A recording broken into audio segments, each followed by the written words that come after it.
Hey guys, it's Nikes, and the MCU has had a wide variety of romantic relationships between many of its characters. Some of them are really well handled and believable, like Steve and Peggy, Tony and Pepper, Star-Lord and Gamora, but over this universe's near 20-year-long run, there have been a handful of awkward relationships, whether they aren't good pairings, are awkwardly abandoned, poorly written, or lead to inconsistent characterization. And while these relationships usually don't break the projects they're in, sometimes they're so bad they almost do. So in the spirit of Valentine's Day, let's take a look back at some of the weirdest relationships in the Marvel Cinematic Universe. We're starting off with Peter and MJ because this is easily the least worst of all the ones I'll be talking about today. I'll say this, Tom Holland and Zendaya have great chemistry, guess why? And I like how it's different than the other Peter and MJ relationship we've seen adapted on screen before. My only real issue with this relationship is how sudden MJ's character shifts. In Homecoming, she's introduced as the reclusive weird girl. She has a weird fascination with existential topics, has a dry sense of humor. You guys are losers. And in general, doesn't seem like someone Peter would be interested in, and he isn't at first. This is of course because Liz was the love interest in Homecoming, and Homecoming only introduces her as MJ at the end, which could have been a hint to their future relationship, but there's only a quick joke, and she's not seen for the rest of the movie. Then Far From Home starts, and all of a sudden, Peter wants to use the big Europe trip to get with her. It's a little awkward how out of nowhere it is, but whatever, I mean, we know it had to happen. And for the first half of Far From Home, MJ is the same MJ we knew from Homecoming, for the most part. She's still the weird reclusive girl, just a little more open, but she still has the dry sense of humor, and overall feels like the same character. Once she reveals to Peter she knows he's Spider-Man, she changes a bit, but still for the most part feels like the same character. But then we get to No Way Home where she feels like a completely different character. No longer is she the reclusive weird girl, she just feels like another comic relief character who doubles as the love interest. She acts cold and emotionless for the first two films, but is far more varied in No Way Home. You can of course argue her relationship with Peter opened her up and changed her, which is absolutely believable, but my issue is that we don't see that process, so it just feels out of nowhere, like she's suddenly a completely different character.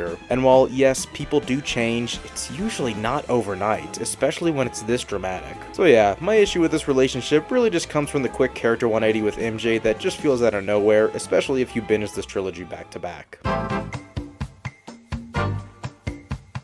This one is more awkward than awful, but Betty Ross was Bruce Banner's love interest in The Incredible Hulk. Their relationship is the most by-the-books MCU relationship there is. It doesn't stick out as anything truly awful, but it also doesn't stand out as anything notable. As a matter of fact, the one thing I really remember from this relationship is the one thing I really remember from this movie. When they're hiding in the motel, things start to get a little steamy, but Bruce has to stop because it's getting his heart rate too high. Just what I wanted to see from a Marvel movie. Thank you, Leterrier. What makes this relationship awkward is the fact that it's just abandoned after this movie. I guarantee you most of the reason is that no standalone Hulk movie has been made since. Hulk has just been a side character for the past 18 years. Hell, he didn't even appear in the movie that's basically a sequel to his movie. But you know who does appear? Betty fucking Ross. It's so weird that she was introduced as Bruce's love interest, and the next time she appears, he's nowhere to be seen. This is explained away as Bruce cutting off contact with her to keep her safe, which is a fine enough reason, but it just makes this relationship in retrospect awkward because it was just abandoned. You know what's crazy though? This isn't even the worst relationship Bruce is a part of, but we'll get to that eventually.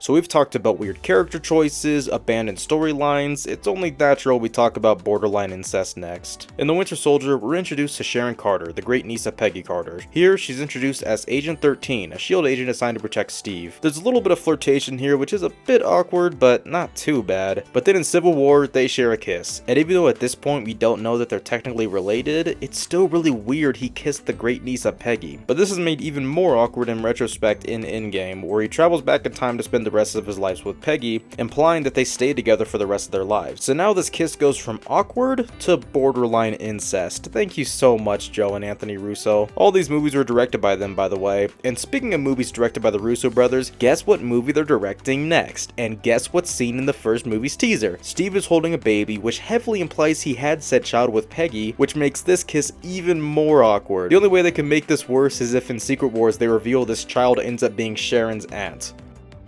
Russo brothers, if you're watching this, don't get any ideas.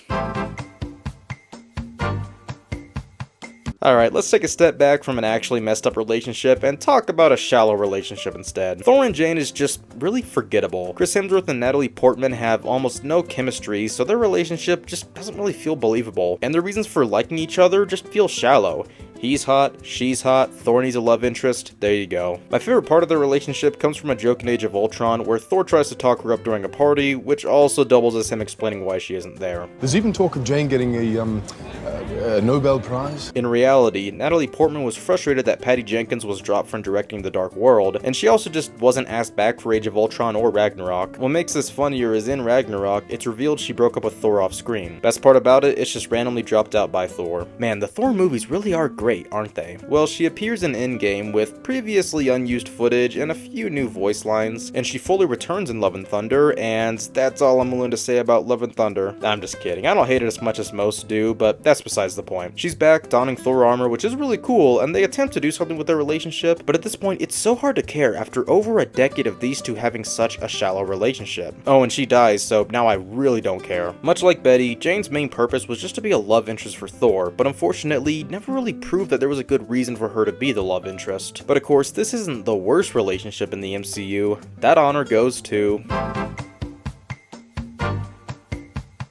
So I rewatched Age of Ultron for the first time in 7 years a few weeks ago, and I gotta say, I think it's a pretty solid Avengers flick. But there's one thing I really didn't enjoy about it. Hell, there's been one thing I haven't enjoyed about it ever since I first saw it as a starry-eyed 10-year-old. The relationship between Bruce and Natasha. While it's very subtly hinted to in the Avengers, it's in full force in Age of Ultron, and it is awkward. It begins with Black Widow basically lullabying the Hulk back into Bruce, which is already such a weird visual. I think this is where Hulk became uncool to me. Hulk stopped being cool way before Endgame if you ask me. And when they're Bruce and Natasha, it's just awkward. Ruffalo and Johansson just don't have great chemistry, and the writing is so awkward. When they're at the Barton farm and they have that post-shower talk, that scene is a try not to cringe challenge I fail every single time. Banner mentions how he can't have kids because of his gamma radiation, which Black Widow responds with her own expedition dump on how the Red Room sterilized her. It's a weird convo, a part of a forced awful relationship, and the deliveries in the scene are wince-worthy. Throughout the film, there are just so many awkward moments between Bruce and Natasha that are just so cringy to rewatch. The whole "sun's getting real low, big guy" just kills me every single time. It's so awful. And thankfully this relationship really doesn't go anywhere. There's a subtle hint of their past in Infinity War, but it isn't too unbearable. I just chalk it up to Joss Whedon adding in an unnecessary romance, which he's not good at writing. Thankfully once Black Widow's solo film came around, they didn't force a love plot for her, which was refreshing for one of these standalone hero films. It goes to show that you can tell a decent story with these characters without forcing them in a romance.